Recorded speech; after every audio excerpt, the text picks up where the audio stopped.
So, um, let's start off. Before I do this, I wanted to revisit what do we remember about Akbar's um, intellectual oppression? What did Akbar say about intellectual oppression? I want to use that concept as one potential way to frame this conversation. What do we remember about Akbar's intellectual oppression?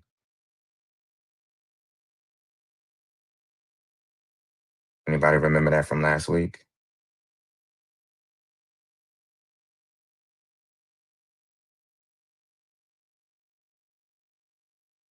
Okay, so Akbar's intellectual oppression involves the abuse of ideas, labels, and concepts geared toward the mental degradation of a people or a person. There is no area in which mental or intellectual oppression is more clearly illustrated than in the area of mental health judgments. Okay. Everybody, we remember talking about that last week? Can y'all hear me? Yes. Yeah, we Yeah. can hear Okay, you. I'm okay, sorry, I okay, was okay. scripting. Okay, no, Go you're ahead. good, you're good. All right, yeah. So everybody, so we remember that definition that Akbar put on the table? Yes. I think Okay, everybody's probably going to their notes or whatever. gotcha. Okay, cool. So let's keep that in mind as we go through this. Now, Dennis, he drew some connections. Whether we agree or not, we're going to get into that. What's one of the key things that we remember that we could pull up that he talked about like how do you look at his social Darwinism as a definition? Like what did he kind of establish? What did Dennis establish as the definition of social Darwinism? Let's kind of establish that here. What did he establish as the social definition of social Darwinism? To be democratic sanity. Say it again. Democratic sanity. Are you connecting that to Akbar's piece? Yeah. Oh, Okay. you said the Yeah, new one. the new That is article. oh, okay. Mhm. Let's go to the new notes. What did he establish with social Darwinism?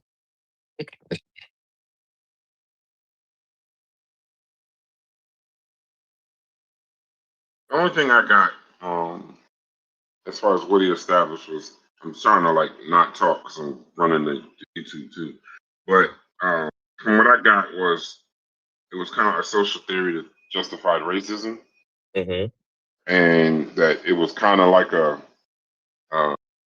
a way to say, like, they're inferior, so yes, they could be slaves, and it was like a support to imperialism. Hmm. That's what I got. I don't know if that's Absolutely. the physical definition, but I pull it The up. I just pulled it science. off my computer. Yeah. It uses science to do it, to enact racist policies. Yeah, Hmm. so it Hmm. validated all the existing stuff, all the Absolutely. existing institutions that we had.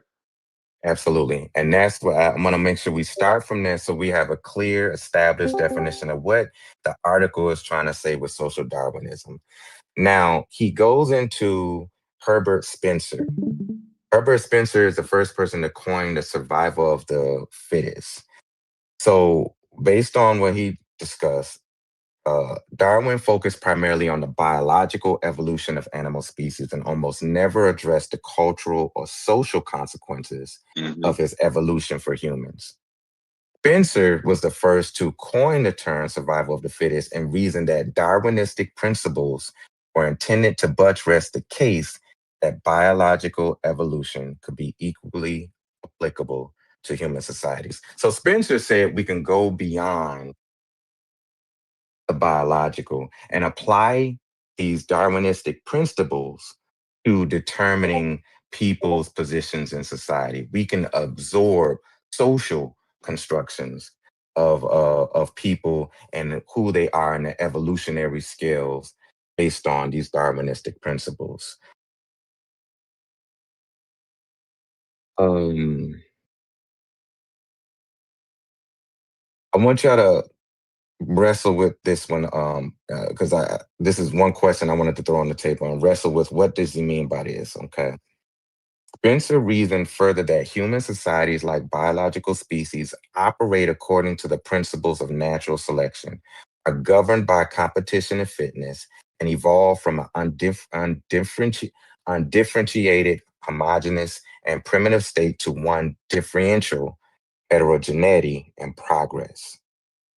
Okay, I'm gonna read that one more time. Spencer reasoned further that human societies, like biological species, operate according to principles of natural selection, are governed by competition and fitness, and evolve from an undifferentiated, homogeneous, and primitive state to one of differentiation, heterogeneity, and progress. What does he mean by that? What is Spencer arguing or trying to establish with that? I'm not so clear about the last part of what he's saying, but he's trying to acknowledge that even in nature there's a such thing as social hierarchies. Right Mm-hmm. now, the way the last part of it is worded, I kind of, even though I heard you say it two times, it didn't just like register immediately, but to the beginning of it, that's what he's immediately trying to establish, that even in Mm-hmm. nature there's that even nature decides or determines some sort of a social hierarchy. Absolutely. Absolutely. Anybody want to add to that? He's also saying how like I guess he's kind of against the idea of artificial intervention, and how like a lot of people may say that those philosophies is like the starting point of what spearheaded Eugenics. yeah, eugenics, or like a lot just a individual meritocratic competition, that type of thing, to where there, you know what I mean? So there's a lot of ways you can go with it, because like you said in the article, it ties a lot of. May I comment? Because what he's talking about is Hold on, bro, scientifically, he's bro. coming from the Anathema, Homo sapien. anathema. Hold on, bro. But when so one thing I didn't go over the rules. When one we always gonna practice a one mic rule. So Oh, when someone is talking, yeah, give them an opportunity to land, so that way we can kind of absorb and receive what they're saying. So my brother Fetty was still unpacking his ideas around it. So we'll come to you right after that. Go ahead, brother Fetty. Oh yeah, yeah, that's all I was saying regarding like Spencer. He was just tying it to, I guess, intervention. It's like an example of like hunter gatherers that probably at a lower population rate, and they're saying that nature is gonna play itself out, meaning the survival of the fittest, meaning if you don't have these certain advantageous things, then you're gonna be wiped out. And I guess people can use that politically later on to say how that is, already promoting, a form of superiority by establishing Mm, and identifying mm. groups who may fall under that. Absolutely. Absolutely. Thank you, my brother. Thank you, my brother. Okay, go ahead, brother Anathema. yeah, I think the statement is more simplistic than that. And people are kind of reading into the statement what's going to come later. But in that statement, it just meant you went from being one type of Homo sapien or one type of species of the Homo, and being differentiation over time. And you can do that with any animal kingdom. You get Mm-hmm. one thing that groups them all, but then as time progresses, you get differentiation. But differentiation doesn't automatically mean hierarchy. He comes later to Mm, argue for that. He mm. comes later to argue. Differentiation just means that. It's just differentiation. Okay. Okay. Okay. Excellent piece. Good observation. So how does Spencer make the argument for individualism? So his interpretation of Darwinist principles and how it applies into human societies end up creating a strong belief and foundation for his liaison fair government and individualism, which America holds true as a core All right, tenet. Randy. Let's go ahead. Go ahead. How does Spencer ground himself in individualism? I don't know if Sorry, not. I thought I was on mute. If I'm not, Go go ahead. ahead. Go on mute. Oh, I think He that's the make part the that I got. argument for liaison fair government or individualism. How does it ground him in the principles of individualism? Hmm. All right, yeah, okay. Well, So he wanted he was anti-intervention. Anybody have any Um, thoughts? Right, right. can y'all hear me? Yeah, go ahead. I don't think. Oh, can you hear us? Yeah, Spencer set the foundation He for can't. He can't hear individualism. us. He can't hear I us. don't. I don't think Brother Mujasi can hear everybody. If For some somebody reason. messaged him, Jossie, I don't think he can hear us. Mujasi, um, can you hear Brass and them? no, I don't think so. Okay. Okay. So we're gonna come back to that one because this is Oh, critically this is important. hilarious. Can somebody call him? Must be I'll be talking. So one of the things that I've established and interpreted from Spencer's work is that the concept of individualism is banked on this principle of the hierarchical the development, homogenous move uh, to nature decides who will be the fittest, who will be the strongest. How society can produce this hierarchy or this culture of elitism. And through the justification of that principles of what you supposedly are born with and genetically have, and how you navigate society, you can. His idea was that governments and societal structures can support individual through policy and law support individual principles of pursuing themselves in competition and intergroups scaling. And so my ideas around how Spencer kind of laid the foundation theoretically to liaison fair government and individualism is banked on him trying to draw the metaphor of Darwinistic principles of people who have the skill sets and tools to survive should survive. And they have the right, so-called the human right to be able to do so. Can I come in? Am I allowed to come in? Hello? Yeah, but he can't hear us, so he's probably gonna go out and come back. And he didn't go over all the rules. Another rule is the 3 B's, or what was it, 5 B's? Be brief, brother. Be brief. So we got to limit our um response time so we can give more people a chance to speak. Oh, So give him a chance to come back in. trying to Hold on, be. because he didn't hear anything. But go ahead. No, all I was going to talk about is he was framing the laissez-faire to say the government shouldn't assist people, that the government should be relaxed, almost like republicanism concepts, but even more deeper, libertine, laissez-faire, no intervention, no welfare, no supporting, just pure capitalism and pure you survive on what you need for survive on. Okay, give me 1 Mujasi, second. can you hear us? Mujasi, can you Yeah, hear us I now? can hear you. Yes, I can hear you now. Okay, My yeah. brother Anathema, I apologize, bro. Something happened with the audio to where I couldn't hear y'all talking. So I No, know it's you cool. was cooking. I hope I Yeah. wasn't interrupting or Um, violating. No, no, no. one, You wasn't at all. This is what we're supposed to do. I'm having some audio pieces. Here's what I'm gonna do. I have to jump on my phone because I was trying to share my screen on the iPad, and I think that may have disrupted the audio. So let okay, me chime out and jump back in on my phone. All right. okay. Yeah, I pulled him into the other room. He could hear us fine in the other room. So him sharing the screen was fucking with his audio. No, because you see it right here in this paragraph where he says, Huh? indeed, his great fear was that governments would intervene to keep the less powerful afloat with artificial devices such as social welfare policies, thereby upsetting nature's natural selection policy. So what he's saying is that the government shouldn't be giving you EBT. You shouldn't have none of that.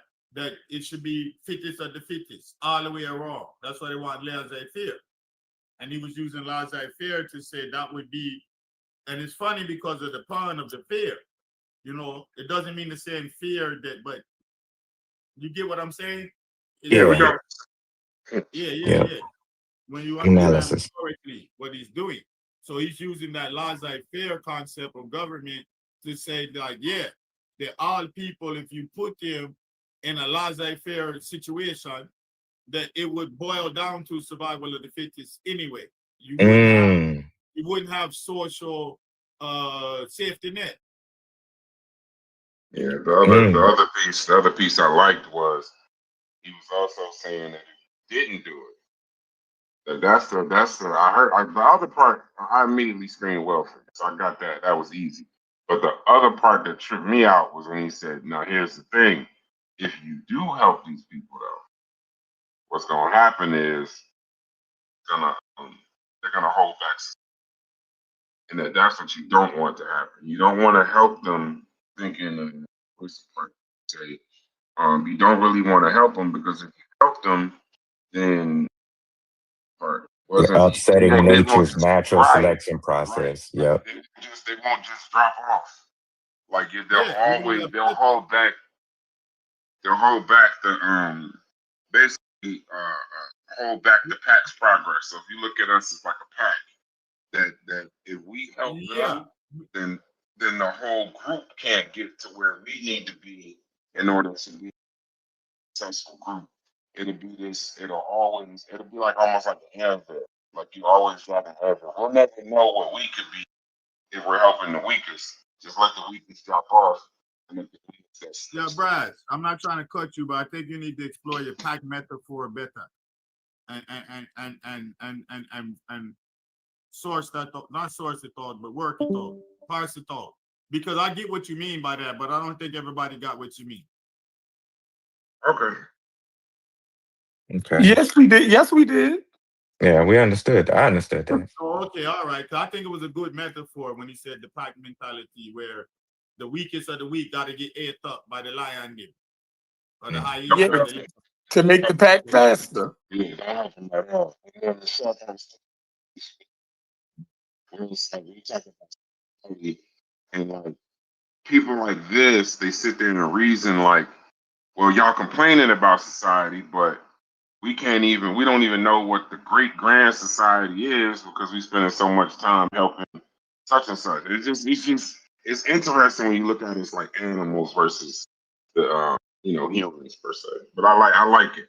I like this particular paper. I liked a lot. So now let's look at the You ever so-called copy it, you're father. not gonna like it.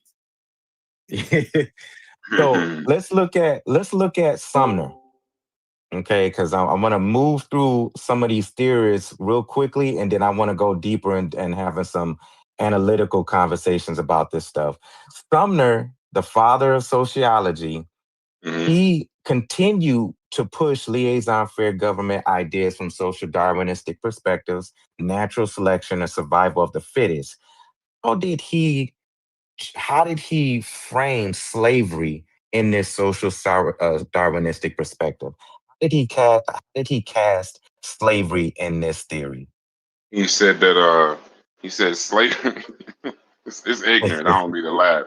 But he said that slavery permitted superior groups the leisure to construct and develop more refined cultures.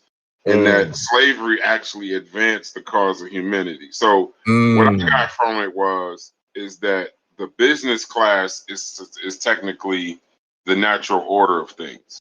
Like whatever the business class is thinking, whatever it is that they're doing, they're the fitness, I guess. They're the fitness in it, and that is that we need that they needed to have slaves so that they can have the time to actually lead the pack. Well, I'm gonna just keep using the pack so y'all because since you understand that, but just to lead the pack forward, you need slaves to actually do the manual labor. This is some interesting stuff. Can I? This is interesting stuff to me. Yeah, I gotta comment on this because you know the original meaning of a scholar was leisure, right? Nah, I ain't know that. I know that. Yeah. To go study, you had to be at leisure. Mm, You had to, interesting. yeah. You didn't go to like when you went to school or apprenticeship, you were going to go work and do something. But if you wanted to just like explore the universe or just do complex mathematics, you better have come from money at them time there and had time, leisure time, just to do that. And that's the Yeah, context in which he's talking. Mm, yeah, they're It very. was what Einstein said. Albert Einstein said he not smarter than the average person. It's just that he got more time and means than the average person. Mhm. I think that's all the same thing. I love it. Yeah, because it's not necessarily business class. It's the people that benefited off the business class, because those people is not going to work. Mhm. They have people that's managing the account, managing the plantation, managing the product distribution, all of that. They just sitting back collecting an interest and a dividend, and it's going to college or financing this young person to study these things to become whatever the fuck y'all gonna become. Yeah. I And think that's the context of what she's talking about. And that I'm not necessarily defending it. I just know the context because of my literature training. We read a lot about that shit. Absolutely. Okay, so now we follow the early theoretical establishment. Now, all of these scholars was like mid 19th century. Okay, so y'all already know what was going on in the mid 19th century. Europe was trying to move Slavery. to slavery was going on in the fall of slavery. Had some competitions and contentions within America. Slavery was still across the Atlantic in various different European colonistic spaces. Uh, Britain was trying to depart and create a different economic system as America was trying to unfold itself. There was still some intercontinental wars and conflicts happening between. So we know a little bit about the 19th century and where Charles Darwin and Spencer and Sumner is galvanizing, their rationalization to their theory, right?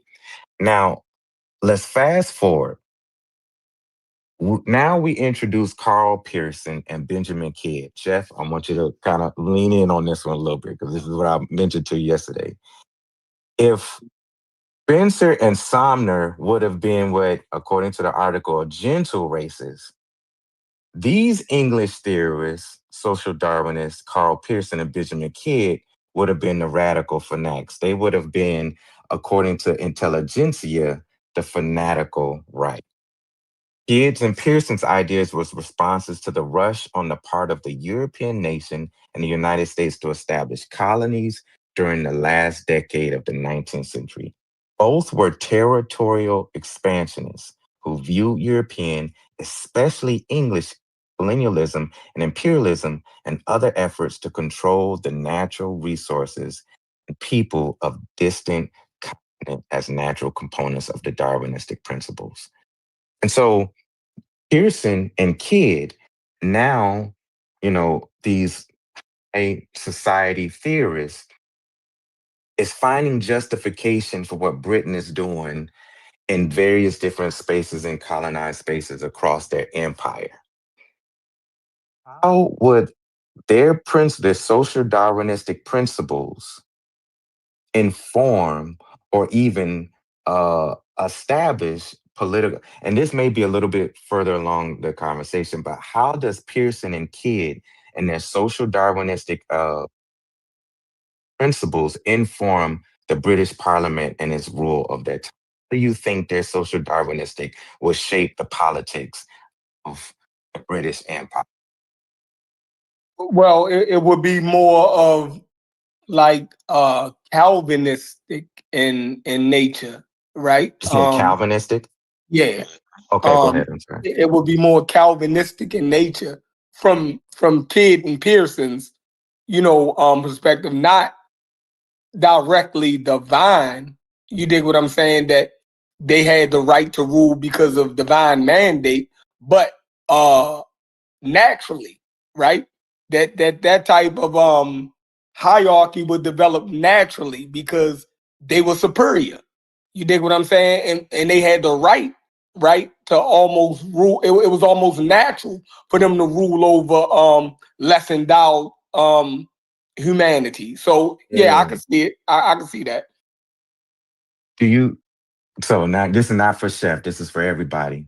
With our conversations that we've been having over the last few days, do, do yeah. you think Pearson and Kidd will be advancing the human rights with their social Darwinistic principles? Or do you think there will be some confliction to the idea of the Declaration of Human Rights, given that they coming from this imperialistic superiority theory of the English? How would those All exist? four of them would disagree with it. All four people that we read would disagree with it. You dig what I'm saying? Mm-hmm.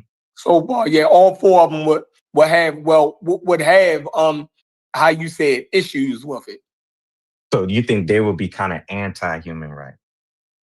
All four of them, yeah, all four of them, according to how we view it nowadays, they would be kind of set against it. They would have arguments set against it. They would have issues with it. Jesse, can you share they're your screen? interested. Or no? They're I apologize, sis. I'm just trying to see if you can share your no, screen. no, you're good. Can anybody share their screen so we can get the literature?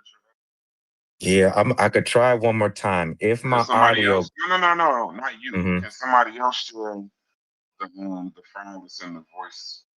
What's the name? And we can share their screen. I'll do it. I'll do it. Give me a second. It's helpful. Okay. I, Appreciate I, it. I Yeah. would think that they're interested in their human rights, and they prioritize their human rights, and it's still all using this circular reasoning from people who came before them, and it's also based on the misuse of the people who came. Like,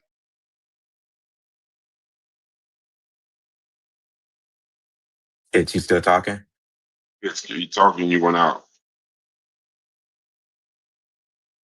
But while he's out, it wouldn't really. It would be whatever rights they deemed correct.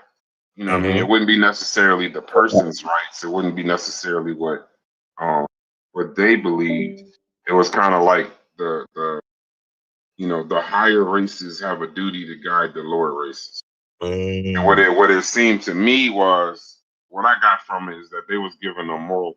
They were given like a moral cover for the bull that they was doing.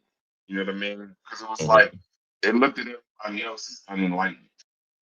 So when you look at everybody else, when you go into and you think everybody else is unenlightened, then you think whatever is enlightened. So you Hey, Brass. Brass, I think you're going in and out Yeah, too. you started fading out also. I was going to try to add a little piece to it also. Yes, sir. It's crazy that you said the bull that they use, because in actuality, I connected back to the papal bulls. If you understand the papal bulls, and they say that if you don't have a Christian monarch, you're allowed to indoctrinate whoever you run into. That shows that they're using.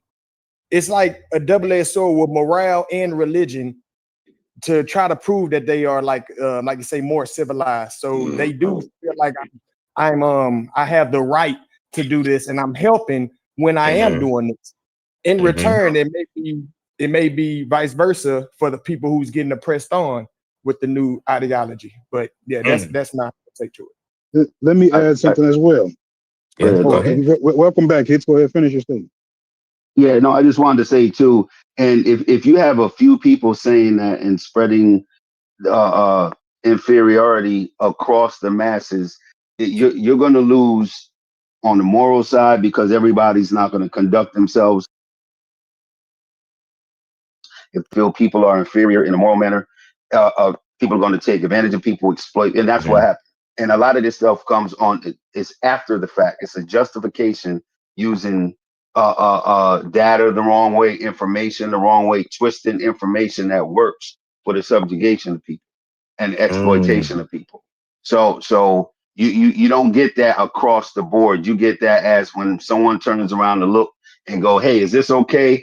You're going to get the thumbs up, either from a productive standpoint, a resource standpoint. Yeah, you're providing resources. We're taking it. We need them resources. They're inferior. It's a moral thing to do. So it's like a thumbs up to the masses. That's how I look at it. Like, a lot of these things are just pats on the back or just simple justifications what average people are doing. May I comment when Hicks is done? Yes, sir. Yes, sir. Go ahead, Anathema. Right. I heard. Hold on. I heard brother Anathema, and then I heard my sister. So I'm gonna go to Anathema, then I'm gonna come to you, my sis. And then logic. Okay, gotcha. So Anathema, I'm next. Yes, go ahead. Anathema, man, not anathema, man. Anathema. Thank you for that. Thank you. All right. No. Cloud, how may I go phrase this? All right. When you have the Christian perspective, right? And I'm just gonna simplify it. They really believe that the devil had the world for 6,000 years. They really believe that there was something called Christendom. That's the narrative they operated under. So when they went around the world and they met these people that they didn't know nothing about or they encountered, they considered them as people under the dominion of the devil. And their gods were in league with the devil, dominions of the devil type thing. This is how they believe. Now, when science got rid of religion, science had to come up with a theory to replace that. Yeah, that's what they did. And so now they went, like you said, they went back and they're saying, well, Darwinism gave us this biological concept. We can apply these to modern social theories to justify our position in society, because we can't say as scientists it's because we were supporting Christendom and bringing Christendom to people. You understand? So now Right, that's right. it has to be a new narrative within the world of science, because science is what's used to supplant the Christian Excellent. narrative. Excellent. Yep. Excellent. Good analysis. Good analysis. Thank you, my brother. I got that. Anathema. Go ahead, my sister, and then I'm gonna come to you, Logic. I just had a question that maybe we could think about. If you could transport the three of these guys, Spencer, Kid, and the other one here to our current times, which one do you think would be most problematic? I like that question. My That's a sister great said if we question. can transport Herbert Spencer, William Sumner, Carl Pearson, and Benjamin Kidd to today's time, which ones would be problematic to not only Black folks, but the whole society? Yeah, and the most problematic, which one would be worse? The one that suggested eugenics, that the European elites should breed with European elites, and the poor people we should discourage them from breeding together. I would say he's the worst. That's Francis Galton. We haven't gotten to him yet. We'll come back to that. But I think a lot of their work is relevant now too. Not relevant in a good manner, but a lot of their work was used just how they used the works prior to themselves. To Absolutely. justify certain things. Like Darwin was not about social, like Anathema said. It was more biological. It wasn't social, and racial. So the results of their work are prevalent now. When you can base people on race and tests and metrics that you set up. So I think their work is still around now for the results of it. I think Kid would be worse. Yeah. And the reason why I think Kid is because Kid was global. So I think his ideas pushed out over how can I put it? Because he was kind of like hiding the exploiting, but he was giving it, and it's funny, we've been saying this word so much the past few days. Now I don't even like the word, but it was giving it like a moral cover. So it was making that exploitation kind of seem like, this is the moral thing to do. But what I don't like about Kid is it seemed like his was more for like global expansion, not just domestic. I think the other two domestically, as far as welfare and our government, would matter. But because Kid that's the British Empire he was talking about. So now you're talking about a situation where you'll have people like, how can I put it? I'm gonna dominate you racially, but morally it's the right thing, and you had a whole world believing this. So there'll be really nobody to fight back. It would be the majority of the world would feel that way. I'm gonna land my plane real quick. Like when George Floyd got killed on camera, the world spoke out. It wasn't just us. We saw what we were doing in Minnesota, but they were doing that all over the globe. But if there was like a moral guise for this, the world would just look past, what's going on here. It's an opinion piece. It's not.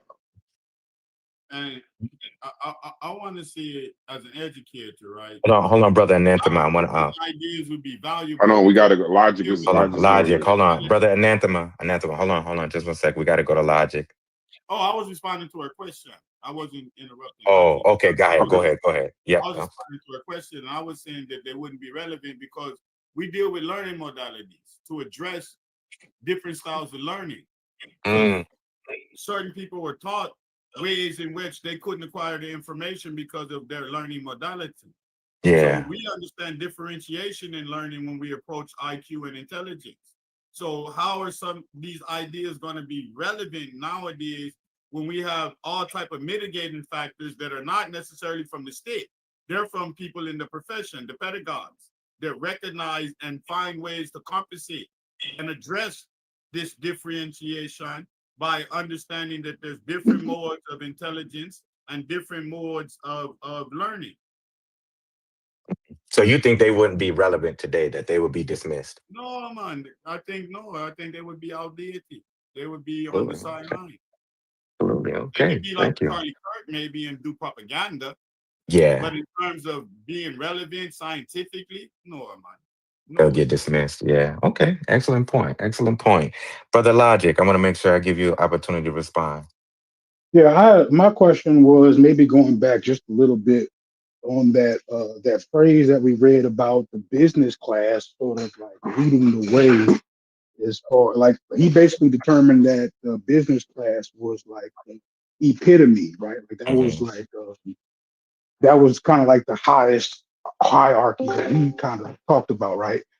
So even when you're saying that, to me, and maybe I'm looking into it too deep because I know the article is about scientific racism, but in that statement, isn't he kind of acknowledging that there's a bit of division even amongst again amongst his ethnic group because he's making an argument about not Come on. necessarily classism, but he's kind of talking about the business class leading the way, and if Come and on, if the brother business Logic. class Yep. if the business class is leading the way, that could obviously that doesn't benefit everybody within that ethnic group. You know what I'm saying?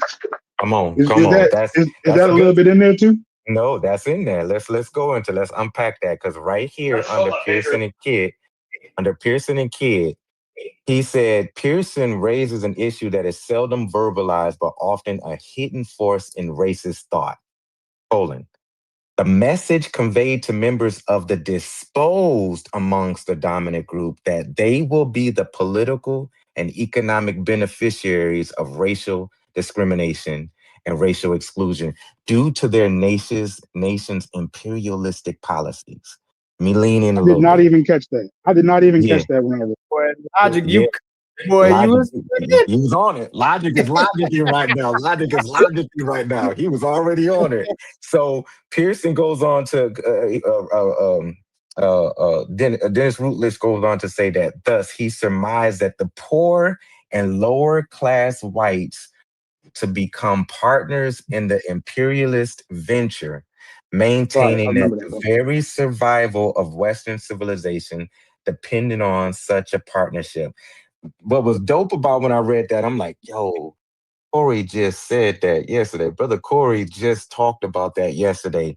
What does it mean? My question for now, what Pearson is trying to put on the table, what does it mean for white solidarity in what Pearson is what is he trying to say about white solidarity?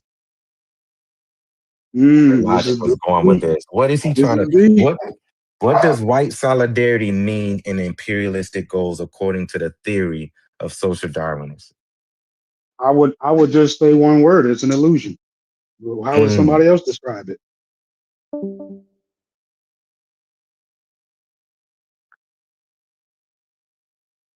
Can y'all hear me? No, Yep. we can hear you now. Yeah. Oh, did y'all is my screen sharing? No, your screen is still sharing right now. Okay.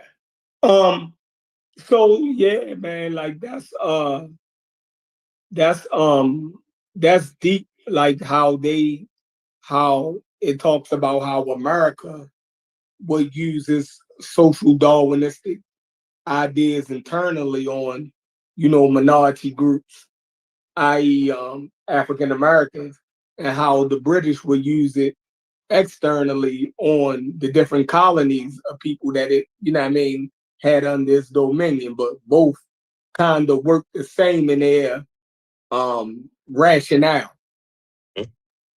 You know what I Mm-hmm. mean? You know what I mean? Like it was a belief mechanism that nature had fitted them to be superior. So it was a justification for however they or where black people was um situated at on the social strata, economically, educationally. They felt as though that was basically fitting for their evolution. Like we're superior, like we're gonna be, over top of you, and we have the right to be over top of you. So it was a justification. It was a justification. It was a Mm. And justification. validation and validation. That's another important Yeah, word. validate. Justify something is one way. Validation is another. That's that thumbs up you get.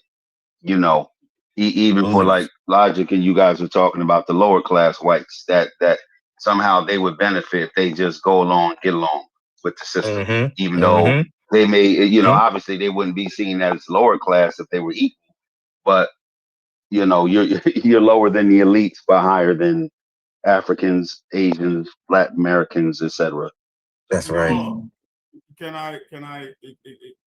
You gotta remember the context of it was a war against odd. You The gotta war know that against who? in view of if you read the section, it's set up in our topic sentence introductory, it says the war against odd. So what he means is now that this is allowing you to actually position yourself from top to bottom as a group, separate and distinct from other groups. And now you're part of the dominant group, even though you may be at the lower bottom end of the dominant group, you're still in the dominant group. And that Mm. was what is being expressed in that paragraph. And Mm-hmm. that's it. So Mm-hmm. now I have a racial superiority over you, whether I'm smarter than you or not. I'm still part of this dominant group because of this Hobsonian theory about the war against odd. If you go back and you look So on it, what does it say? It says in the battle for the control over Africa, Asia, and South America. So that's everything non-European, non-white, right? And kids in Pearson's view as a battle in the Hobbesian sense of a war against all amongst contending European and American governments, right? So Mm-hmm. then it was Pearson who raised the issue, Appreciate you, which man. verbalized, right? And often hidden force in racist thought. The message conveyed to members of the dispossessed amongst the dominant group that they will be Yes, I do. beneficiaries of this racial discrimination. That's literally what he says. Mm-hmm. Because now you're part of this group separation. And now even though you may be struggling in the survival of the fittest in your group, you're winning in the survival of the fittest versus other groups. So do you mean like even like a quote unquote white trash would be more valuable than the average black person or a black person of some substance or means? Exceptional black person. No, Right. Yes. you gotta listen. That's not Yes. me. I him saying that, but he's saying it only by membership in the group because Mm-hmm. the Yes. group Okay. is out competing other groups in the That's survival of right. the fittest. Come It's on. like the Come Great on. Compromise. It's just like the Great Compromise. Wow. Okay. And Maybe I that's should cut what it off. was profound about this piece, because what and thank you, Anathema, and thank you for the question, my sis. He's expressing and expounding on that. If you was to put W.E.B. Du Bois in 1915 on a trolley next to a poor working class or Hmm? even broke illiterate white farmer from Alabama, society, according to Pearson's structure, will still value the whiteness of that broke trailer trash compared to W.E.B. Du Bois' only cultural but intellectual prowess and genius, because of the racial stratification that Pearson is putting forth in this type of model of social Darwinism. That white trash will still have this solidarity with and express and experience the benefits politically and economically of that racial categorization of his superiority because he belongs, according to this theory, in the class of that whiteness, even though he's at the bottom of the scale. What he's advocating is group versus group now. He's not saying it's going to be individualistic. Now we're going to divide this between groups of people. So even within our group, we have stratification, as the brethren said, but that's our group, and our group is out competing every group. So if you take this poor white person and you put him up against, like he said, a W.E. Du Bois, he still has more potentiality. He's still going to reap more benefits than a W.E. Du Bois. In his theory, we're not saying actuality. Remember, we're not saying that. Yeah, but too, I think more common words is easier. You're still superior. I don't think everybody got a scientific, explanation for the masses. It was you are better, and you start with that. I think that was good enough for a lot of people to run with. You are superior, regardless. And maybe second and third, you can benefit from that. But again, if it doesn't take anybody long to know if I'm eating chop, bullshit, and you're eating steak, and no matter what class you're in. So, these things have to be maintained. And I think it's easier to maintain it through the masses, through simple, ideology. They're inferior, you're superior. We validate and prove what we're doing is right by all of these measures that are beforehand, natural, using Darwin's theory, which using it again improperly, and just this circular reasoning again. So I think it's a lot simpler when it's spread out amongst the people. Just giving people the thought that they're superior and others are inferior. That's right. So now let's move forward a little bit. Enters Francis Galton, father of eugenics movement, but Francis Galton leads this era with designing tests, various different tests, primarily the IQ test to test intelligence. And Anathema was starting to open up this a little bit earlier. And so Galton now says that he doubles down on the hereditarian ethos, that the society must dispense with the erroneous idea that natural equality amongst human beings exists. He says it doesn't exist. And nature, because of hereditarian principles, determines that. But he goes further with saying, I'm developing some hardcore testing to be able to prove scientifically that hereditary factors were paramount to the intellectual endowment of Europeans. Why? What implications does this have on racism at that time? Would they need to go into determining IQ testing and these testing through scientific methods? What creates the significance around it?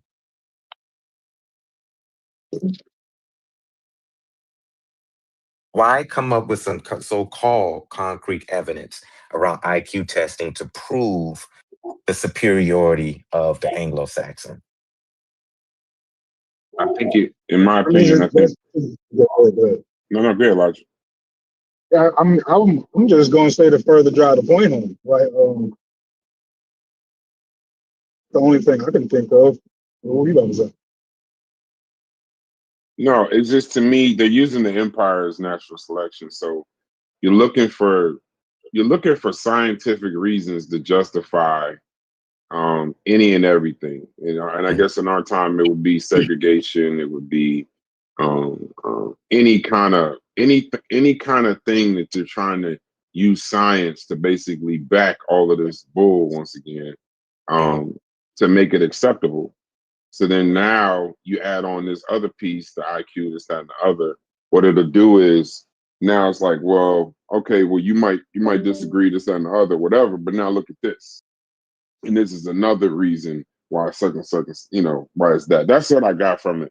I'm learning a lot from this is outside of my purview, but it's very interesting to get into the mind of the things that led to scientific racism, social dark. It's the things that this unfit part is just Mhm. it's bothering me just a taste. So I'm worried. You know, it's just no, it's No, just that's a looking work it through out, because brother.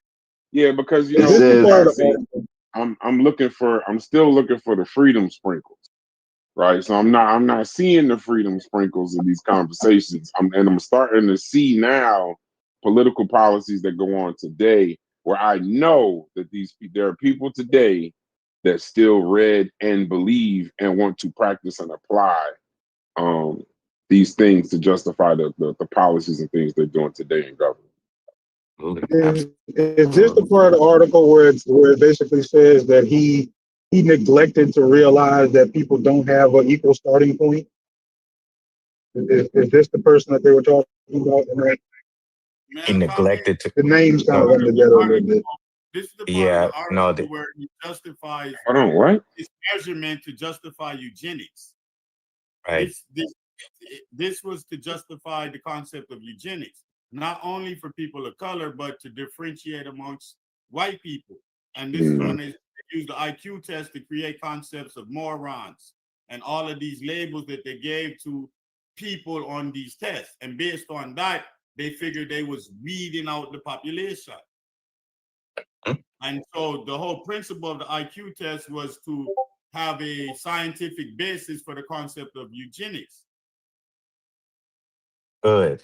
yeah, And it he's wasn't only using eugenics, again. They're but trying to yes. use they're trying Mhm. to use hard sciences for social science. That's a validation of that. They're trying to do that, mm, and There it it Yeah. says goes. yeah, and it said again, it's an idea which validates or seeks to validate under social Darwin under social Darwinism was mainly an after the fact assertion that it is. Again, one of them things you do after you've already established something to try to go back and prove it, and then using hard science to try to prove social science just to verify. So again, they're Yes. just stacking these chips on top of each other to, to to yeah, That's right. validate and yeah, look, this is the result. Like we were yeah. right, and this Eugenics, Right. justifies. Because a let me lot ask of Right. you times in these something. So, conversations, the soft sciences, you know, me and I forgot, I think me and Haskell was into this conversation about the difference between soft science and hard science. And you could still, you know, being in political science, they there is a difference, right? Because it's Mm-hmm. you know a lot of the data that you get is not as fallible as like a chemistry or a biology. You know what I mean? It's Biology. more Mm-hmm. fallible because you're doing surveys, you're doing group data, right? So you're Mm-hmm. asking questions, and it's not as reliable, but you still can come to somewhat of the same thing. But in the soft science, you got to account for starting points. You got to account for all the mitigating factors around it, the data that you take in, right? That's right. So when you try to make soft science completely like hard science, then now you're gonna run into a problem because whoever you're doing this on, if you assuming that everything is equal and then you look at the data, it's not gonna be it's gonna be fallible, very fallible Mm-hmm. in my opinion. Absolutely. what I wanted to add was that what's crazy about this is when we think of eugenics, right? We, based on the context of this article, right? You got to remember there's another side of eugenics. Eugenics is not just also labeling and discrediting the lower end of the perspective. It's also reproducing at the top Mm-hmm. end of the perspective. And they created and fucked up their bloodlines doing that, just Mm-hmm. reproducing with each other and creating diseases and all type of things to where they realize like genetically you can't do that. Like you can't consistently marry your eighth cousin and you don't have no new genetics coming in out your gene pool. You're going to develop and proliferate gene traits that into your detriment. So the whole concept of eugenics just in real science doesn't work. Like in context in what Brass is saying. So like to read these things, because remember, like what we read now, he proposed in 1892. This is influencing other people and their arguments that are later adopted. Remember, into the scientific realm that don't end up working out. So both perspectives, both sides of eugenic is a failed ideology. Okay. And so, man, excellent point. And so we know that eugenics, and not only the eugenics, but the testing around eugenics, even that was pushed by Alfred Binet and Theophile Simon, the Binet-Simon scale, became kind of like the central template to be able to try to determine who's superior within a society. And this is both England, parts of Europe, and America, primarily grounded in America. And it also was enacted to do another thing. Now, one other thing was specifically around being able to stamp and solidify the inferiority disposition of Black psychology, Mm-hmm. Black mental health, Black reality. And the implications of that will be what? Because we know that if I can now rationale and use quote unquote hard science through testing to show that Black people are an inferior group by hereditary genetics and is part of their natural disposition of who they are, what does that mean in terms of policy, politics, and social construction? What does that mean? What can I do then at that point to the What Black it means, population politically? what it means Anything is you want. if you can determine that this is in their genes and there's nothing technically that you can do, then you don't have to consider them socially. You don't have to have any compensation. You don't have to have any compassion or to even try to level the playing field per se. Any changing of their lives or anything trying to fix, it would be pointless. What it would be best to do is to dominate them, make sure they understand that they're dominating, let them just work or whatever. And then the ones that drop off are the ones that drop off, and then we'll just work with the new class. If you can just say we can't do anything, then there's no impetus for welfare or anything like that. There's nothing. There's no Mm, need to help them because they can't be helped. It's in their genes. The next one is born is the same as the other one and the other one. And they'll never be better than us, no matter how this mm, plays out, no matter how they talk, no matter how they look. Even if you get one that sounds, that's how they talk about us in the one. Even if you get one that sounds like a thing of three, genetically underneath, like you said, W.E.B. Du Bois sitting next to poor white person. That poor white person is still 15, 20 points higher in IQ than guys, W.E.B. Du I Bois, think no you went matter what. out. Audio wise, you went out. Go ahead. I'm done. I was done. Said No, the test Yeah, results hopefully when Brad's come back, justified he can finish racial. his point. And so, because he was Mujasi, you cooking. can't hear us again. Now, this brings us forward to the No, 1960s. Mujasi, Arthur you can't Jensen. hear us again. Okay, I No, couldn't I hear hear y'all. you. No, we hear you. Oh, okay. So I don't He Yeah, know. but I he think couldn't you went hear out a little Brass. bit. Brass was Oh, I still. think Brass went in and out.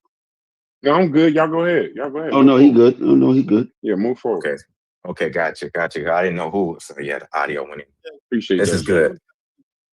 Let me add that if you read the paragraph, he used that to justify the standardized testing that was implemented in the schools as a standard to measure intelligence.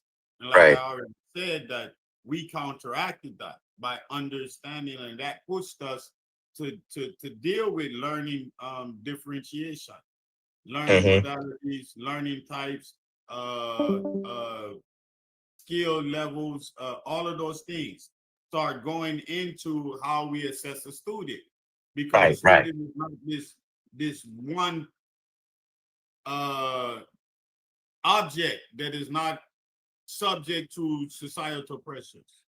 Right. And anathema, yeah, and I'm glad you're establishing how the responses was in more recent times. What we're doing through this article, we're following this theoretical tradition that was established on this white superiority premises. So stay with us real quick, because you're right. And eventually we got to the point where we started to understand the differentiation in terms of pedagogy and the different learning styles and different forms of intelligence. But we're not there yet, because we're at the point where Arthur Jensen comes in, okay, a hereditarianist, psychologist, and he extends and double down on this testing idea in America, and he focuses in on Black folk.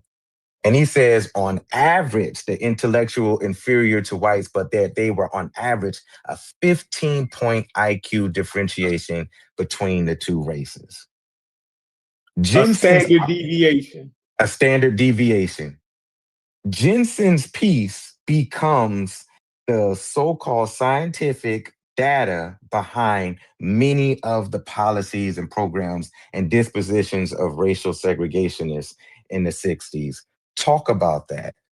How did that inform how was his position useful for the average racist at that time? You can Fatty, you don't. I apologize. Who was that? Somebody else want to go? Y'all can go. it's Fatty time. Go ahead, Freddie. Why Or y'all no, calling you. Freddie out? I'm calling my brother Oh Freddie no, out. I apologize. I'm Oh. listening to Chef. Chef always gets somebody in trouble. No, my thing is, It's um, it's easy to dehumanize them. It's fear. easy to sick dogs on them. It's easy to say like it's the moral compass, Mm-hmm. right? It's like if you look at somebody, they always tell you, you could judge a person on how they treat somebody if they don't need them. When you work in any kind of corporation, but when you feel like you don't need someone, then you could justify anything. No, no, they don't have to go to the same school as us. Mm. I gotta slow down my son's learning to help this kid learn. Not that I want to keep everything segregated. My son is gonna suffer in class because we gotta keep up for this 15-point behind person. Mm-hmm. No, I don't want to go here. No, they can't hold office. No, they shouldn't vote. They have no idea on how to pick a good candidate. You know what I mean? So Mm-hmm. it just justifies so many things that you don't even pay attention to. They don't have to care about our health Mm-hmm. because I Mm-hmm. mean the strong. Who cares if they're going to make more?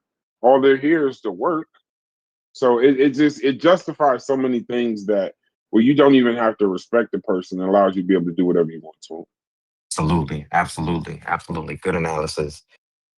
Brother Anathema, I know you was about to say something. Was you wanted to chime in and add to I that? was, I was gonna basically kind of add to what or say what the brother just said that Mm-hmm. in the context of the laissez fear, it builds on a laissez fear and it says that I don't need to spend money on these people. Mhm. Mm-hmm. I don't need to Mm-hmm. bolster or support them with our government expense. That's why they can't come to my public school. They're good in their raggedy schools. They're good in their raggedy neighborhood. They're good in the lower bottoms. They don't need the same funding we are need.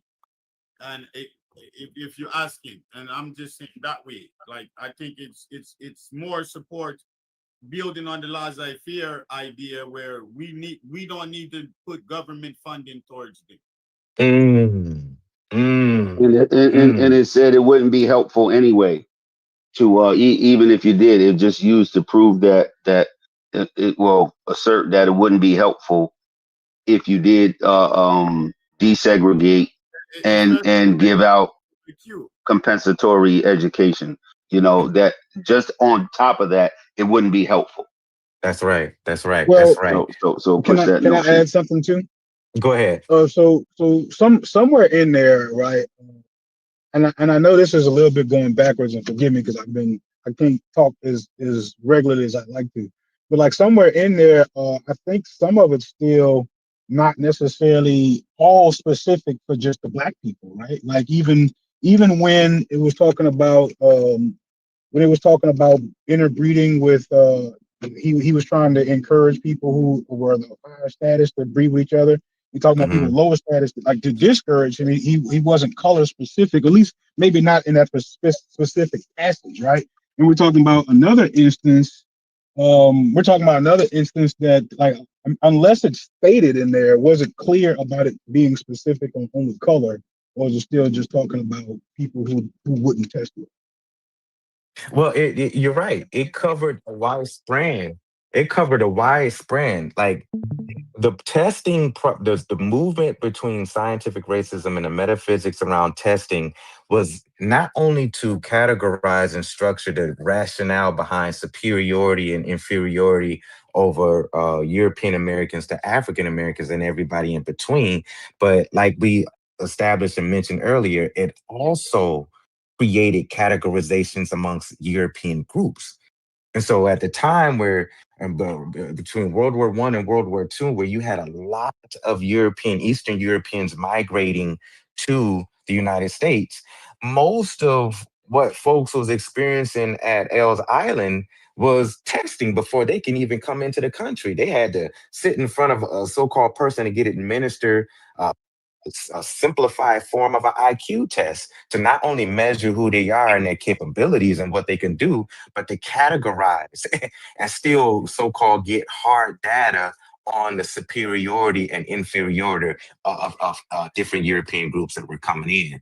So they even use this as a tool to try to decipher where the Anglo-Saxons sit, so-called, at the top of the totem pole compared to other European groups that was within America. So you're right, Logic. Like this was also used as a tool to construct the categorization of intelligence levels and utility of people's abilities, even amongst the European sector. And it was Yeah, there, because we already know we've established that the white Anglo-Saxon Protestant is the epitome of whiteness. He's the top of the food chain in terms of what whiteness is. Every single shade of whiteness beyond that had to be justified in some way. And we see in this eugenics movements and this IQ and intelligence testing movement that they used even these so-called data pieces to lump where Europeans sit under the ranking of the white Anglo-Saxon Right. Protestant. So Go would ahead, it brother be fair Chef. to say, Hmm. Lester, would it be fair to say that they weren't overly kind even to their own, but they were just even worse to us, right? You'll be Like we exact. their low was super low, and they just ranked us lower than them. You'll be exact. You'll be exact. Yeah. Yeah, it's Yeah. like I the always say nature. what happens in It's the like general society is intensified in the black community. Absolutely, absolutely. And brother Chef was about to say something real quick, Brass. Chef, you was about to say Go something? ahead, brother. oh yeah. Man, it's wow. What he's saying here, right, is that he's linking it to the earlier people like Galton and and what we was reading prior, right? Mm-hmm. But he's even saying that now, well, in 1994 when he wrote this, that back when Jensen and them was proposing these things, right? They had social, real live implications. He said that these things was reaching the president, right? And Right. they were actually saying to neglect the African Americans at this mhm. point because it was so it was directing policy and how we see how communities are actually being treated by administrations. You dig Mm-hmm. what I'm saying? Mm-hmm. Like, so Mm-hmm. this has real world effects. So Implications. yeah. Yeah. So this is the argument that we was kind of having when we were having these IQ Arthur Jensen and Charles Murray arguments. Like Mm-hmm. this, Mm-hmm. you can't trust people with this. But yeah, this is dope. This is dope. So and that's what I was for to go. That's the next direction. I wanted somebody to look up a few people if they can, if they're available. Look up benign neglect. Look up benign neglect, according to Daniel Moynihan's report. And talk about the two controversial positions of what benign neglect mean. What did the different perspectives mean? Where was the controversy in that? Look up. Oh, Go ahead. Mhm. so what comes to mind, right, is something that we when Biden was running again, right? Mm, And they brought up that Biden was against the busing of African Americans into white schools in the 70s, right? mhm, Remember mhm. that came up? Well, Yep. this is talking about, how the white sentiment of how they felt as though, they didn't want their kids going to school with our kids is because of articles like Jensen and them Yep. that was putting out that our kids were intellectually inferior, Inferior. right? Yep. And then when you think about it, what we read earlier, that it was some who proposed, you got to link all this shit together. It was people who proposed in the 19th century that the slower of the race would hinder, total society. So if our kids go to school with their kids and our kids are a standard deviation behind, you dig what I'm saying? Their kids will be less likely to reach their full potential because they'll be slowed down by the inadequacies of the less endowed blacks that now got to go to school with them. So all of this shit is linked together. It's crazy. Chef is putting it together. Chef is putting it together. Okay. Yeah, I think it's like My bad. Yeah, go ahead. No, go ahead, DQ. No, because I was about to say the reason is wild because my first time ever hearing benign neglect was dealing with when I was doing research on what's his name? I was doing research on the president. What's the president? Richard Nixon. I was doing research, I was doing research on Richard Nixon, and that came up because Daniel Patrick Mulligan, whatever it is. I didn't realize that he was his policy advisor. I'm just making that connection. But now everything's falling into place on why Richard Nixon was doing what the fuck he was doing. There you go. He was being advised by this nigga teacher. Oh my God. So, there you go. Let's go, man. We cooking. Coming together. It's coming together. Okay. So now here's his ruthless summary of Daniel Moynihan's report is that it was disheartening, a government-sponsored report on the Black family and issues related to crime and delinquency, out of wedlock births, and poverty in the Black community was a call for American society to look more deeply at the factoring genetics into the intellectual process. Now, again, what did they mean when President Nixon got his policy and report on benign neglect? What did they mean? I'm trying to get to this. What it meant was, okay, I apologize. Go ahead. No. Go ahead. I could jump in. Yeah. No, what it meant was stop focusing so much on race. And what happened was they kind of felt like, I wanted to go to your original question of the two things. It was more like a pragmatic view. If you stop focusing on race so much, right, especially after the civil rights, if you stop focusing on it so much, kind of like a cooling off kind of period, you'll have less rhetoric and more quiet improvement. So it's kind of like back off, let us settle this. Let the whites and the blacks figure it out, because what happens is to them it was like, y'all so focused on race, y'all not focused on the country, like moving the country forward. This ain't even a big deal. Just focus on the country, let the country move forward. Y'all keep the federal, what they was doing was trying to keep the federal intervention out. Let the states, kind of stay. It was kind of like a protection for the South. But on the other hand, Black people at the time was saying, what you're doing is you're ignoring our suffering. That's the whole make me want to holler the way you do my life. It's like so what you're doing is racism and this poverty that's going on and this civil rights and this segregation that's going on is important.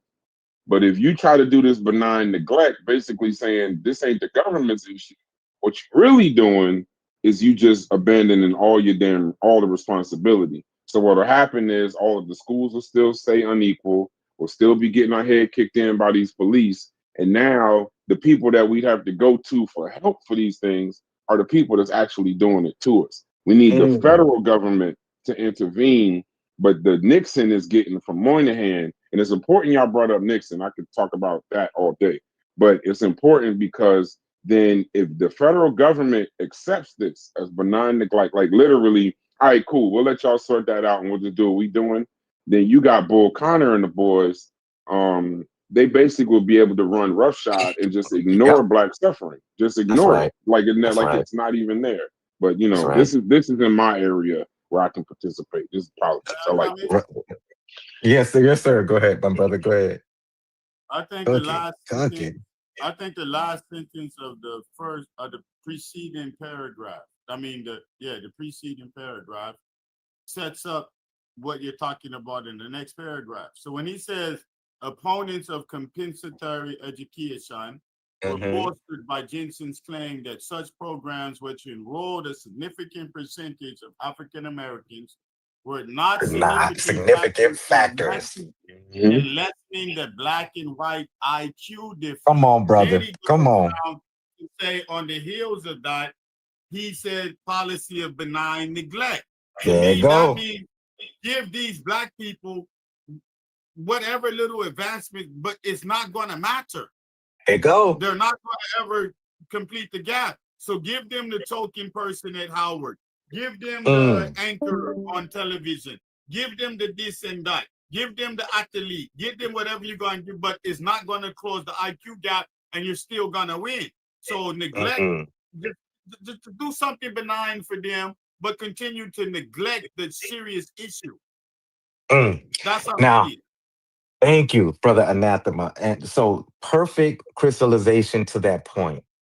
Now, enter into this because what y'all established with Arthur Jensen and what he was able to influence and implicate with his article in the 60s becomes the scientific revisiting and revisioning through his mentees, Richard Hierstein and Charles Murray, in their bell curve. Now, controversial. We've talked about the bell curve in the book here on the Discord, and it's been the source of some serious, discourse where there's been opposing views. Is the bell curve an extension of social Darwinist scientific racist analysis, or is it movement into looking at how genetics and environment may influence intelligence?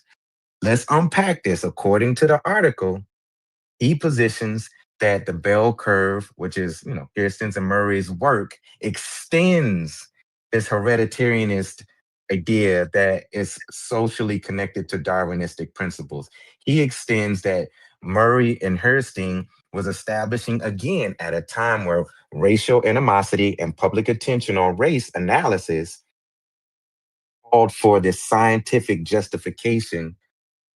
Blacks, whites have their not only intellectual constitute, but the capability of what they're able to do. About the bell curve. Go ahead. We'll close with that. Let's unpack that. I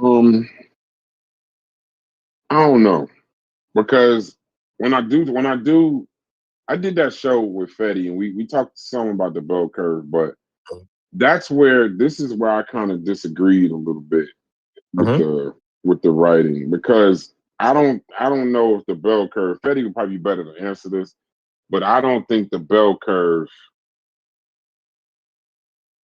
I don't know. I would need somebody else to, I don't know, because I don't think it's, put it like this, my answer would be, I don't think it's as cut and dry that it's an extension of, I don't think it's that cut and dry, where we could just say it's just racist, it's just an example of an extension of social Darwinism or some kind of inherent issue. Because I read a little bit where it seems like it kind of brings back scientific racism, right? That they're locked into some kind of permanent hierarchy. But I don't know, because I don't know. I actually would need like a Fetty or a Chef on this one, because it seems like it doesn't, but it's like it's enough. It presents enough of a gray area to where you'd have to look at some of the data and say, well, okay, they said that these scores are inherent. We're born 15 points behind in this IQ, right? But but in the bell curve, you got to kind of look at the data, because if you look at the numbers now,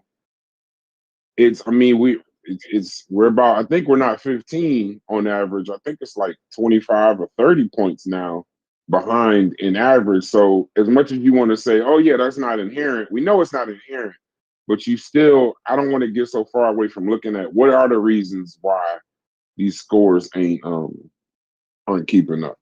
But I would need somebody else. That's just my uneducated opinion. But y'all go ahead. Who else want to chime in on this? I think I feel like it. Go ahead, Anathema. You go. Go on, do what y'all do. I'll go after one. Yeah, I feel like it's a direct extension. I think it builds on top of the same like mentality. You know, when I check out the bell curve, I get the impression that he's trying to maybe verify some of his predispositions. Honestly, that's the Mhm. impression I get out of it, right? So you can, and the reason why I would say that is because they have data that would show that you can't make those large sweeping arguments like that, right? And then of Mhm. course you also But they got the didn't though. They backdrop didn't. But go ahead. of, of environment playing a role in people's intelligence, and you not being able to quantify that. So you start out with too many missing pieces, right? So whatever puzzle you put together would just be a narrative that you have, not necessarily completely based off the facts, because they haven't quite rounded that out yet. You know what I'm saying? That's why there's no definitive statement the way we kind of assume that there is. Go ahead. Okay. So before whoever, I think I heard Fetty say something. So let me throw this out there to I was continue to gonna stir go. this. Yep. Okay. I'm gonna bring it back to you in a second, brother.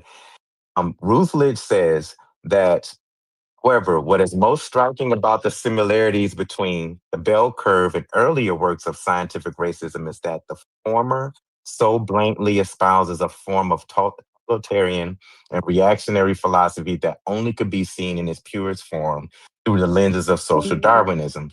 He goes on to say, in true Galtian and Pearsonian fashion, Kirstein and Murray assert in their work that culture, intellect, and knowledge are racially determined, fixed, and hence not subject to devices of social construction. Right, which would mean we're not malleable as well. Right? Just like our Mm. culture is fixed, we would no longer be malleable. The Go anathema? ahead, anathema. I'm allowed to comment now. Brother, I just wanted to continue Funny, to you spur the just spot. Yeah, read Yeah. go ahead, two. brother. Just And go you ahead and should talk you enough. should change your name too, because nobody in here hates you. So we should be able to call you Buddha. We don't hate Just you. want to know because I just highlighted what you read, right? You just And I was highlighted that?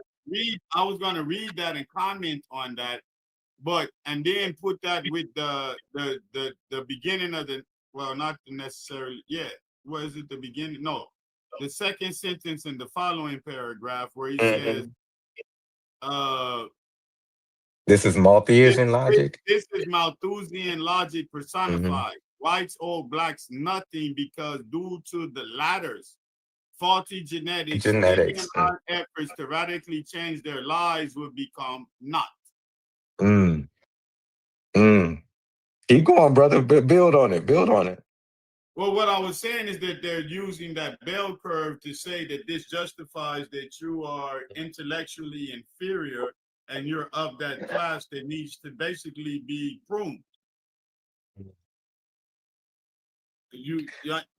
I don't know what better metaphor to give, that you're basically socially non-viable, and that you should be subject to the mechanisms of social Darwinism to suffer your fate, And because this is, anything we go do ahead. for I'm you sorry. will be naught. It Go would ahead, be Fred. not. Yeah. It wouldn't even help. Like, this is encoded in your genetics. So there's nothing we can do to help your genetics. This is where I want Which is someone to what Charles challenge Murray ruthless. eventually said. Yeah, Yeah, this is I Yeah, think but what I they're I this is where think I want someone to challenge ruthless, and that's the ruthless in this. And this is why I was saying, Brother Fetty, I'm hoping that you could speak to this because I think you read the book. I've only read just a little of that bell curve. I put it down. What's your yeah, take on it, that's what I Brother was gonna Fetty? ask the entire panel. Like, how many people even read 3+ Yeah. chapters in the book? so I read half the book, and I Okay. disagree that the bell curve. I haven't finished it. I put it down because I went and hugged my child and prayed for Yeah, the. It, me too. hold on, I'm Me saying But what the too. chapter though. Like, what hold on. Let me chapter finish. was Let it? me finish. Let me Okay, finish. all Let me right, finish. all right. Go But ahead. the bell curve, from what I've read so far, in my limited understanding, the bell curve does not prove that black people are socially nonviolent. Mm, And okay. so y'all can listen. Maybe I'm becoming a bit of a different human being, but You it, said prove. You said No, prove. no, but it doesn't. I'm saying that it doesn't. I don't want to wreck the show. I'm No, just you said saying No, you this is Niggas be part said of the messing it up in doesn't. the discussion. book, bro. I Like, don't want to wreck Hold it. on. I'm just saying. No, You gotta listen to let what you people said. finish. You So gotta let people finish. You gotta let people finish. No, Go he ahead, don't bro. understand what I'm you saying, gotta so I let can't him move finish. forward. Yeah, go ahead, go ahead. He doesn't understand what You, I'm saying. Go ahead. yeah, no, I want you to reiterate that. You said it doesn't prove. Like, who said it was trying to prove something? Well, What is no, it that's putting forth? I don't even think no, y'all understand Murray no. argument. Hold on. Gotta let people Before he gets finish. crazy. Yeah, before he gets crazy. So, Chef, I'm gonna say this. The reason why I brought up socially viable, I use those words specifically, is because that's what Anathema was saying from the reading that blacks that basically we wouldn't. It proves that we're not socially viable and need to be pruned. And I'm just saying that the bell curve doesn't prove that. That's not. That's not even. It's not. That's not necessarily what it is. I just want to say a quick piece on the bell curve. 2 seconds. Mhm. Um, the one thing I think we forget about the bell curve, and this is what I liked in reading it. This is why I wanted to do another show with Fetty about it. At a bare minimum, it does highlight that intelligence is important. That's what I got from it. I got a lot of crazy stuff, but I didn't want to read into it. But it to me, it that cognitive ability definitely has some real world outcomes. And that even if we don't like what they're saying, then we need to start having discussions in and around it if we're really talking about fixing society. And that's Mm. even what I Am I get allowed? from these. Am I allowed? Let me know when I'm allowed to O- speak. Yeah, Okay, I'll come to you, but brother. Just be patient. even in these pieces that we're reading now, I don't necessarily like the way they're doing it, right? With the social Darwinism or the Moynihan memo to the president. I don't like how they're doing it, but I think one thing that we should put a focus on definitely is start having some real conversations in and around cognitive ability, and maybe bell curve is a piece, and then maybe we can move to some other things because cognitive ability is important, and I don't think we address that enough. Okay. I'm gonna make sure I create some space for Brother Fetty because he was trying to come in and Yeah, enter he just in. asked a question. Yeah. Yeah, yeah. Go ahead, Brother Fetty. But I want beyond your question, Fetty, I want you to talk about the complications of Dennis Ruthless' position with the bell curve. If you can take a second to expound on your thoughts on that.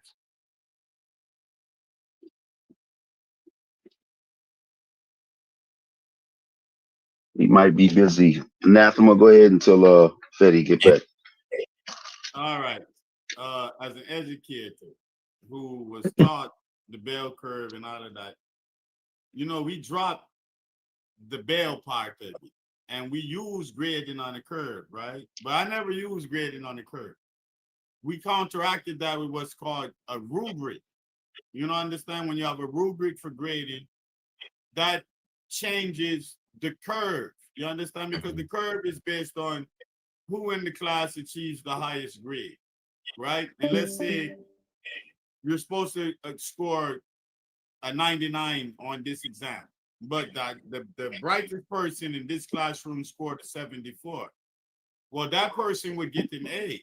But in overall intelligence, that person is such and such behind the 99. But in reference to the people in the classroom, the curve now, that person becomes the A. Then the lesser people become the average, the people in the middle, the C. They might be scoring all of 66. And then the failing people is, scoring whatever they fail at the lower end of the curve, right? Right. And then people try to use that concept, but what that does in the classroom, right? Let's say, right? I use a program to give me a curve of the grades, right? And then I look at that and I say, okay, here are the learning deficiencies. So the higher end student is so far behind that I know I need to do such and such with him in order for him to bridge that gap, right? Mm-hmm. Mm-hmm. I need to establish this rubric for him. But these other people, they're not going to be able to make that jump. But at least I can get them to jump maybe to the C or B level. So I'm Okay. going to Okay. establish that rubric for them. The Mm-hmm. failing students, I'm just going to try and get them to love learning and want to get a D or a C minus. Because once Mm-hmm. they achieve, they're going to want to be part of the larger group. and they're gonna go get a CRB. I've done this many years. So there's ways in which in brass defense, the curve can be, because we do it in education, where the curve can be used to address differentiation in learning, in the learning spectrum within our Okay. classroom, but not as a standard of the overall learning potentiality of the student. That's when it becomes the racial part, where now, Gotcha. because they're on this curve, that's the limit of their learning potentiality, rather than giving you data to explore why they scored this low.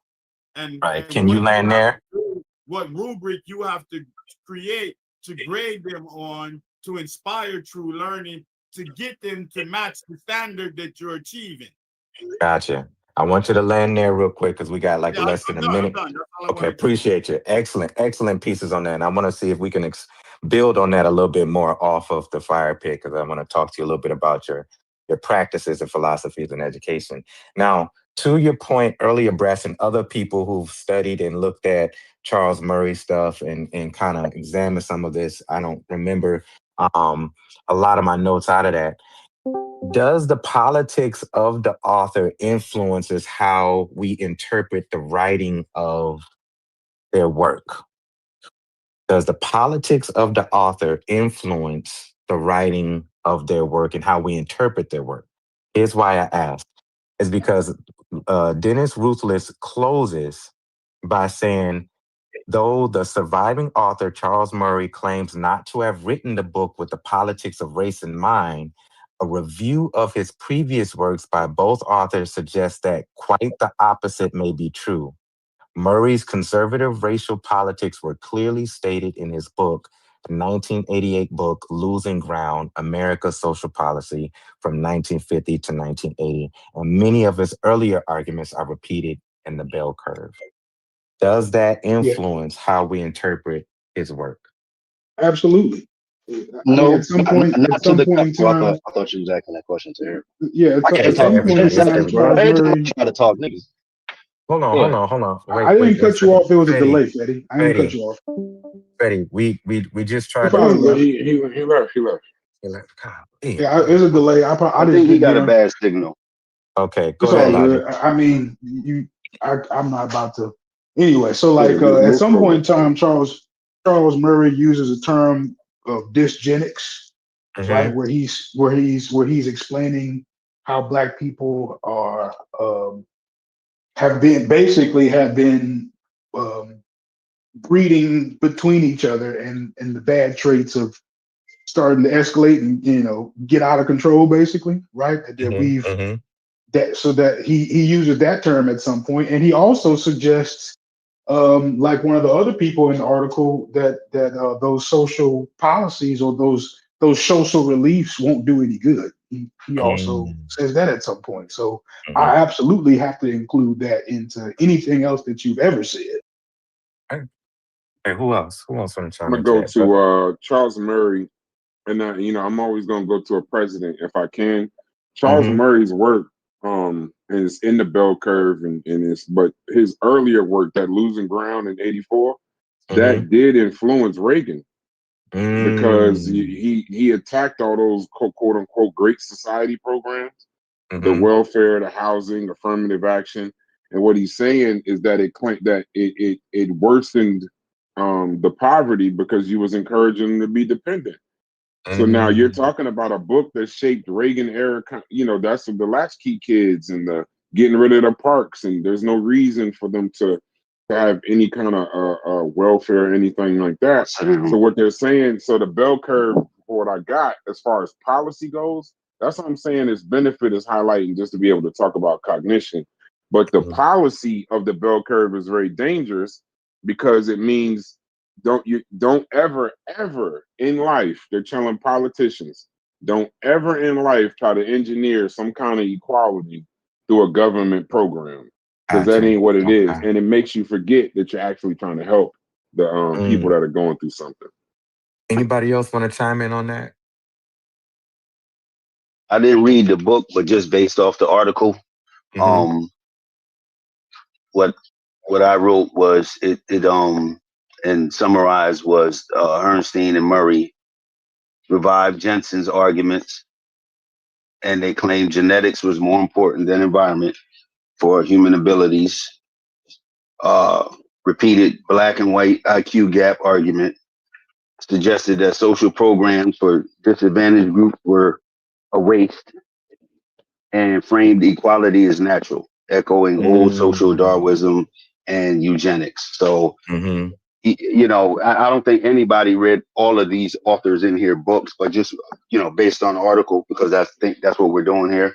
Mm-hmm. You can see Mm-hmm. all the bricks in the wall, how you get this wall. These are all pieces, they're all built on each other. A That's lot of right. it's circular, and then you end up with a system that's in place and metrics that are in place without even understanding how they came about and why they came about. So I think the article definitely helped with that. Point, brother. Absolutely. Yeah. May I comment? Yeah, go ahead, brother. Go ahead. And we're for Yeah, the I close out, so think be a lot brief. of times that when you hear scientific racism, you think about phrenology, you think about somebody measuring skulls somewhere Mm-hmm. in the 16 and 1700s, and you don't necessarily think that it had modern influence, that there's a legacy of this that went in and had practical, I want the practical is the wrong word, but actual application. It Mm-hmm. influenced people in policy. And Mm-hmm. I think that's what he's doing. He's demystifying the concept of because when you hear scientific racism, people always say a pseudoscience that. But Mm-hmm. this pseudoscience actually has a legacy that went into normal policy and That's right. contributed to regular, or our actual political life. It That's wasn't right. just in the pseudo realm. That's right. That's right. So that's what I Absolutely. get out of it. Absolutely.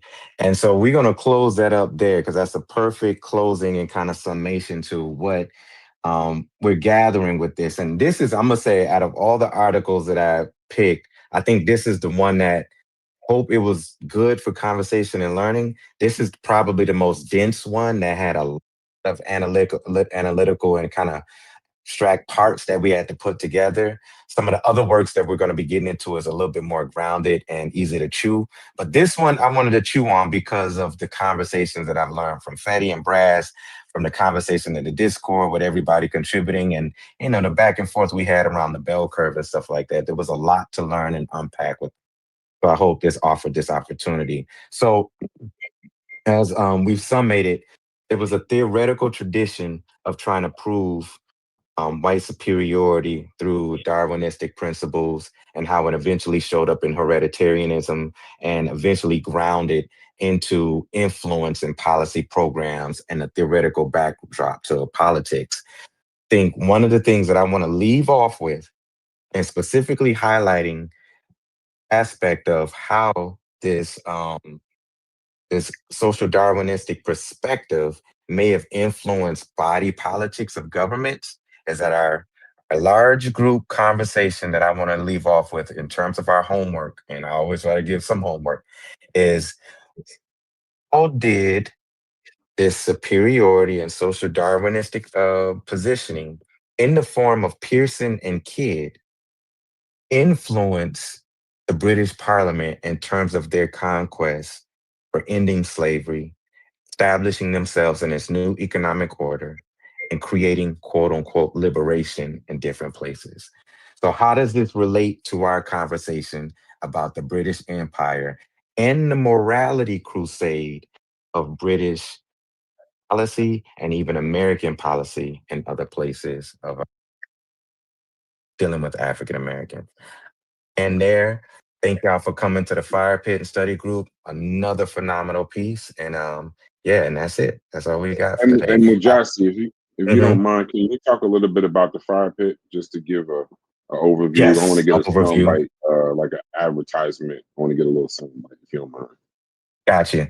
The fire pit is a concept that arrived out of the experience of African Americans during our time of trying to organize and find some space of health. Africans in America And in the Americas, and I must say even in the Caribbeans and South America, Central America, we use the fire pit in various different ways to organize ourselves, to pray, to pass on wisdom, heritage, to build ourselves up for health. And we use it as a way to exchange new knowledge and keep intelligence amongst ourselves.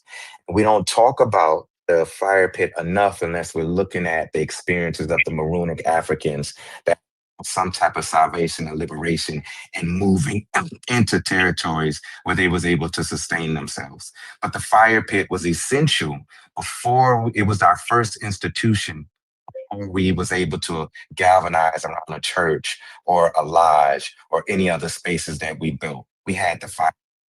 And so when we talked about and threw the on the table some months ago, starting a study pit, a